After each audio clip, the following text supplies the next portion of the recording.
Florida. I'm Nick Bogert, live at Miami International Airport, where leaders from around the hemisphere have been coming in all day. I'm Hank Tester, live in Sky 4. I'll tell you where you can expect traffic troubles. And also, hundreds turn out to support one leader who's pushing for democracy in Cuba. And in other news tonight, a baby caged in her crib is dead, and now her parents are under arrest. Plus, did a Hialeah police officer shoot himself and then lie about it? It's all coming up next on a very special edition of the Channel 4 News at 6 o'clock. Stay tuned.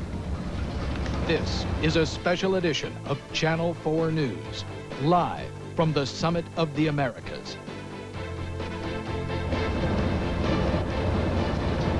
You are looking at a live picture of the city of Miami, where 34 leaders from around the world are now arriving. And tonight, Channel 4 News begins special coverage of the Summit of the Americas. We are live at the Port of Miami.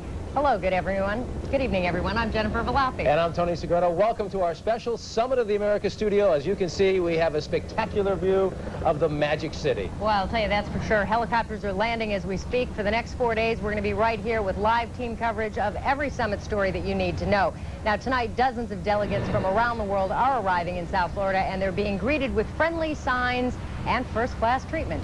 Also, Argentinian President Carlos Menem drew a massive crowd today as he pleaded for democracy in Cuba. And traffic troubles have already begun in some parts of the area. We are going to steer you clear of all the problems you need to know about. And thousands of journalists from around the world are converging on South Beach tonight. We will have a preview. But first, we begin with the summit itself, exactly what will happen and why. And let's start our team coverage with Channel 4 senior correspondent Ike Seamans. He has been leading our summit coverage for months, and Ike, quite frankly, as we talk to people around the city, they are still wanting to know what this is all about. Well, Tony, I'll tell you, for the leaders of Latin America and the Caribbean, all they need to know is the 1990s is a decade of hope and recovery and renewal, because there are democratically elected leaders in all those countries except one, Cuba. And they're about to receive, and Miami too, a big boost from something that history is going to call the Miami process. 1,000 of them that are expected to be out here, possibly up to 6,000. They're from dozens of countries, actually 60 to 70 countries, I've heard.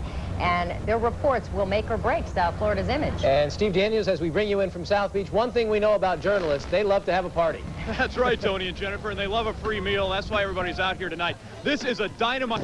Hectic, man. You got to keep the food going all day long. Back live now on Miami Beach, where it's really a terrific night here. All of the journalists are going to start arriving right now in a few minutes. It's going to be a dynamite time. And look out for a big fireworks show at 8:30. All of the colors of the 34 nations are going to be here. Big fireworks show over Miami Beach. Back to you guys. Bring us a doggy bag. Yeah, have a good time, huh? Thank you so much for joining us. NBC Nightly News is next. We'll see you at 11 with a lot more coverage of the Summit of the Americas. Good night, everyone.